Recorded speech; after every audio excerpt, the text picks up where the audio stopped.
ગ્રામ પંચાયતોની ચૂંટણી બાદ નવા વરાયેલા સરપંચોનું સંમેલન યોજાયું હતું. ગાંધીનગરમાં સરકાર દ્વારા સરપંચોનો સન્માન સમારંભ યોજવામાં આવ્યો હતો.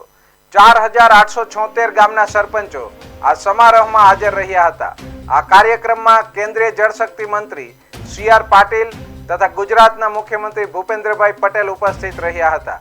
આ સંમેલનમાં મુખ્યમંત્રી પટેલે સરપંચોને મોટી ટકોર કરી હતી. મુખ્યમંત્રીએ ગામડાઓમાં ભ્રષ્ટાચાર સામે ઝીરો ટોલરન્સની નીતિથી કામ કરવા ટકોર કરી હતી. મુખ્યમંત્રીએ નવા ચૂંટાયેલા સરપંચો અને સદસ્યોને અભિનંદન પાઠવ્યા હતા.